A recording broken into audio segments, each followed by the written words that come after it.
এক ভাইকে আমার ভাই, আমি আমার ভাই বলবো, কারণ এ প্রতিপক্ষ বানিয়ে তো লাভ নাই। আমি যদি তার সবাই ধ্বংস চাইতে হেদায়েত চামুকার, এজন্য আমি আপনত্ব নিয়ে বলি। সে বলতেছে তার নেতা তাকে জাহান্নামে নিলে সে যোগ বুঝে জাহান্নামে চলে যাবে। বলবেন না নাউজুবিল্লাহ? এই কথা বলছে কোত্থেকে, কোন ফিলোসফি থেকে তার এই কথা আসছে? অথচ ইসলাম কি বলে? সে তো মুখ দিয়ে এই কথা বলছে দুনিয়াতে।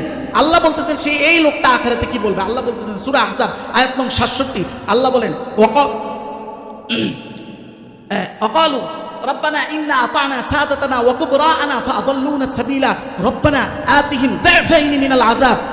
তারা সেই দিন বলবে, আল্লাহ আমরা তো আমাদের নেতাদের অনুসরণ করেছি, আমাদের বড়দের অনুসরণ করেছি, তারাই আমাদেরকে গোমরা করেছে।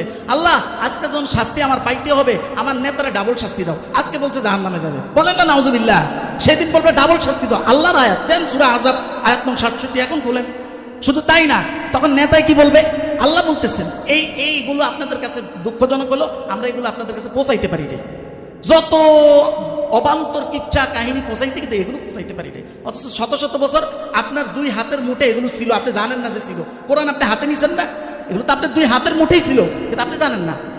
সূরা বাকারার 166 নং আয়াত আল্লাহ বলতেছেন ইস্তাবাররা আল্লাযীনা তুবিউ মিনাল্লাযীনা তাবাউ ওয়া রাআউল আযাব ওয়া তাকাত্তাআত বিহিমুল আসবাব। এই নেতা সেদিন বলবে, যখন সে আযাব দেখবে, আল্লাহ বলতেছেন যখন সে আযাব দেখবে আল্লাহ, সে বলবে এই কর্মীদের সাথে আমার কোনো সম্পর্কই নেই।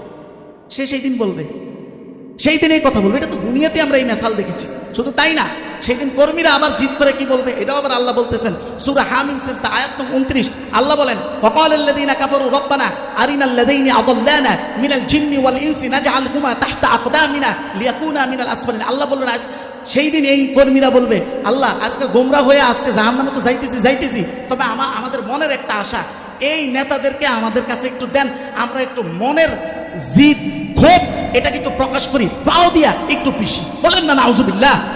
জি, এগুলো কোরআনের আয়াত। দুঃখজনক আমরা পৌঁছাইতে পারি না এগুলো।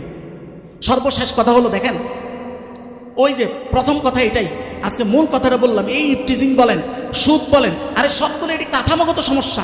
শিক্ষা, সংস্কৃতি, তারপরে অর্থনীতি, সবগুলো ওখান থেকে তৈরি। এগুলো তো মসজিদ মাদ্রাসা থেকে তৈরি হয় নাই। আপনি সেখানে চিন্তা না করে আঞ্চলিক পর্যায়ে চিন্তা করলে হয়তো কিছু মানুষের হেদায়েত অবশ্যই হবে, সেটা করবেন, এটাও একটা দায়িত্ব। কিন্তু আপনাকে মূল জায়গাটা বুঝতে হবে, মূল জায়গা আইডেন্টিফাই করতে হবে। যতদিন না করতে পারবেন ব্যাপকভাবে কখনো কল্যাণ সাধন করা সম্ভব না। এটা মাথায় একবারে ঢুকায় রাখেন, সম্ভব না। সর্বশেষ কথা হলো ভাই, দেখেন আল্লাহ তাআলা আমাদেরকে দুনিয়াতে পাঠাইছেন গোলাম হিসাবে। কি হিসাবে? আল্লাহর গোলাম হিসাবে। মনে রাখেন, হয় আল্লাহর গোলাম হবেন, যদি আল্লাহর যেই জায়গায় আপনি আল্লাহর গোলাম না, যেই জায়গায় আপনি মুহাম্মদুর রাসূলুল্লাহকে আইডল মানেন না, সেই জায়গাগুলো গোলামিত্ব থেকে খালি থাকবে না, পূরণ হবে হয় মানুষের গোলামি দ্বারা, নয় টাকার গোলামি দ্বারা, নয় নফসের গোলামি দ্বারা। যেহেতু আল্লাহ বা বান্দা হিসাবে পাঠাইছে, গোলামি আপনার করতে হবে, হয় উপরের নয় নিচের। এবার সয়েজ আপনার, কিন্তু দুইটার ফলাফল 2 রকম। বাস যে নিচের গোলামি করছে তার শেষ বাহ্যিকভাবে যতই সফল হোক, তার দিন শেষে ধ্বংস। আর যে উপরের গোলামি করছে বাহ্যিকভাবে, সে দুনিয়াতে যতই নাস্তা নাবুদ থাকুক, দিন শেষে সফল। যেই দিন একত্রিত হইবেন সেই দিন এগুলো স্পষ্ট হয়ে যাবে। কোন জায়গায় আমরা একত্রিত হব? হাসরের ময়দানে। কোন জায়গায়? হাসরের ময়দানে। সেই দিন স্পষ্ট হয়ে যাবে। এই জন্য পশ্চিমা ফিলোসফি আমাদেরকে কি শিখাইছে? আল্লাহ দেখেন, এটা চমৎকার কথা। পশ্চিমাদের এই ফিলোসফি আমার আপনার সন্তানের, আমার আপনার মাথায় ঢুকাইছে, আপনি যদি নিজের মন মতো চলেন, আপনার মন যেভাবে আপনাকে বলছে সেভাবে চলার মানে হলো আপনি স্বাধীন। এটা না বুঝেন আপনারা? আরে ভাই বলেন না কথা, এটাই তো বুঝি আমরা। আল্লাহ বলতেছেন এটা সম্পূর্ণ ভুল। আচ্ছা, ভুল যেটা আপনিও খেয়াল করতে পারেন নাই, আপনি ভাষাটা কি বলছেন বলেন তো? মন যেভাবে আপনাকে চায় সেভাবে আপনি চলেন, তার মানে এটাও কেউ চাচ্ছে, এটাও আপনি চাওয়ার কারণেই করতেছেন, তার মানে আপনি নফসের গোলাম। কার গোলাম? কথা বলে না, নফসের গোলাম। আল্লাহ এই কথাটা সূরা জাসিয়ার 23 নং আয়াতে, এই ইফটিজিং কেন হচ্ছে? সে নফসের গোলাম, তার নফস চাচ্ছে এটা করতে, সেজন্য করতেছে সে। তোর নফস চাচ্ছে সে সুদ দিয়ে, সুদের উপরে ভিত্তি করে হইল সামাজিক স্ট্যাটাস সে বাঁচাবে, সে একটু সমাজের সাথে তাল মিলাবে, এটা তার নফস চাচ্ছে। সে নফসের গোলাম, এটাকেই সে স্বাধীনতা মনে করে। পশ্চিমারা এটাই শিখেছে, এটা স্বাধীনতা। অত সূরা জাসিয়ার 23 নং আয়াত আল্লাহ আশ্চর্য হয়ে বলতেছেন, আল্লাহ বলেন আফারা আইতা মানিত্তাখাযা ইলাহাহু হাওয়া। হে নবী, আপনি কি দেখেন না যারা, কি আশ্চর্য, এরা এদের নফসকে, এরা এদের অন্তরকে ইলাহ বা খোদা হিসাবে গ্রহণ করেছে। বলেন না নাউজুবিল্লাহ? খোদা হিসেবে গ্রহণ করছে কাকে? আর এটাকেই তারা ব্যক্ত করছে স্বাধীনতা হিসেবে। আর এটা হলো সব থেকে বিভৎস গোলামি, বিভৎস গোলামি।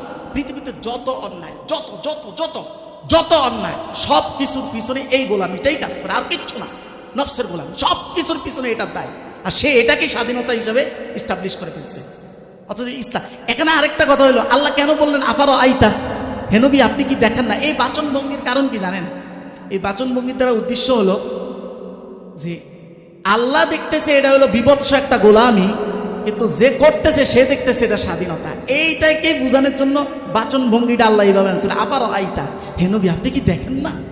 ডাইরেক্টও বলতে পারতেন, আগে দিয়ে এতটুকু বাড়াইছেন কেন?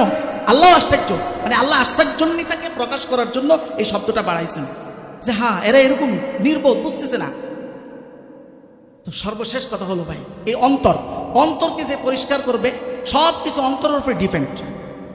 নবী বুখারীর প্রথম হাদিসটাও কি? অন্তর নিয়া, নিয়ত নিয়া, অন্তর নিয়া না, নিয়ত নিয়া।